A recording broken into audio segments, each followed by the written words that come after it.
وەڵا ئیشی خۆم بەس سایقتان چیمە لێرە ئاوی بم لە سبەینان هەتا ئێوارە ئاوی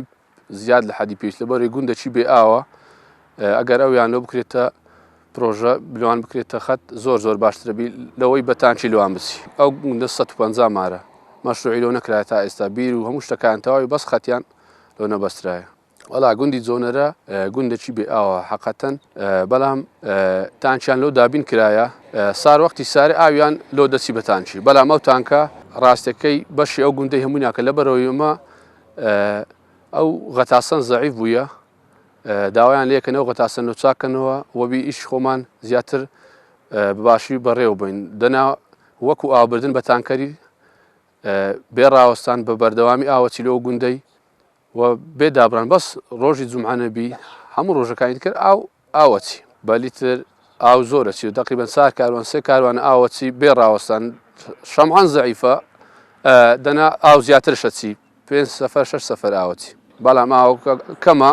کەم دەیە غەتاسەکەم تینها ئەوەندەی پێڕادەگەین وەڵا ئێمە لۆ مقاولە ئیشەکەین مقاولش سەر بە حکومەت وێە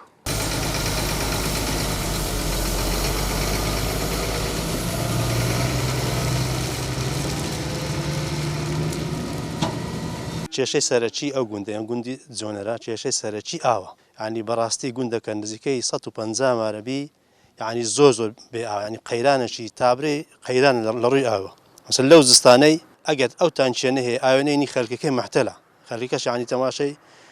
4-5 ڕۆژ نازانم چەند ڕۆژ جارێکە ئەو ئاویان لۆ دەهەیە ئەگەنا مەحتەلن لەبۆ ئاوێ زۆر جار داوان کردیە لە ڕێی حکوومەتەوە داوان کردیە ئەو کێشەن لە چارەسەر بکەن بیرێکش لێ درایە بیرش ئیتیوازیەدا حکوومەت لێدایە لە 2014 تا ئێستا تۆڕێ شەبەکەی ناو کۆرانەکان نەبەستایە ئەگەر ئەو شەبەکەی بەستن کێشەکە چارەسەرە بی مەسەڵەوەی چەند سارە ئەو ئاو بەتانچی بە مقاول بە کۆنترات دایتیانە مقاولی ئەگەر ئەو پای لەو کۆنتراتە و لەو تانچی سەرف کرایە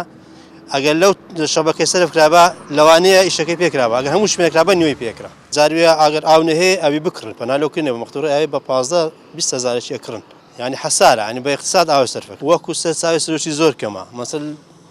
بس روباري هي روبار نزيكا بس بيدي شنو يدرى شكا أو هي بس شكا بستني أو شبكة ناو كورانا متى استا شبكة نبست لا زوج دوا كرايا زوج دستا ودستي بيكي نازم هرين باشا وناشكري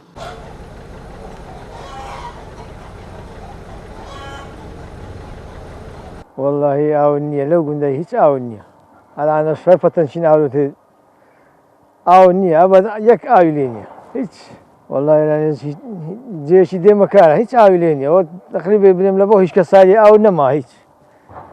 أونية أو لربايو تاتوش مشروع خراب وتصار بأوي بيدا كانوا لا كان كل شيء قالوا لي داينا أو نيان هنايتو تقريبا هشنو سالة إذا ما احتلين له أي ولا لا ولا سوى شو حكومتي كين عاون لو بينتو لا ولا حكومتي كين عاون لو بينتو ما والله دعوة كاريا ما عاوة ما بين خوش بيتو إذا هر كويلون بيتو تواو إذا